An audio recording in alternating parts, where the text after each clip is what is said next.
Salam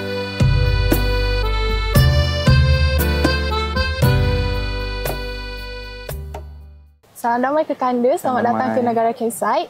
Boleh Patik dapatkan review bagaimana dengan pakej perkahwinan hari ini? Semuanya okey ke? Pakej memang best lah. Hari ni makanan semua cukup, makanan sedap, and dia punya susunan atau cara pun semua lengkap. Kursi meja semua cukup, apa semua, and okey lah, memang best lah. Tempat pun tenang, aman. Macam selalu kalau pakej macam ni selalu yang mahal-mahal kan. Tapi yang ni macam harga pun berbaloi. Puas hati lah. Bagaimana pula dengan servis Patik-Patik di sini? Semuanya okey ke? Oh, servis memang tip-top. Memang korang banyak bantu lah. So macam contoh nak reload makanan semua tak perlu nak apa. Memang korang dah tolong.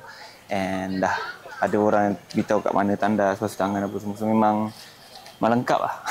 Soalan yang terakhir, boleh Patik dapatkan cadangan daripada kekanda. Apa yang kekanda boleh cadangkan untuk tambah baikkan Negara Campsite? Bagi saya untuk masa ni semua dah okey dah.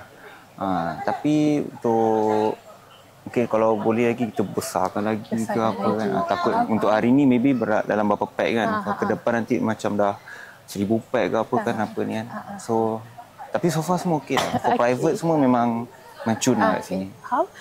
Okey kekanda. Terima kasih. Kalau ada rezeki kita jumpa lagi. Sama-sama. Okay? Bye-bye. Okay, bye-bye.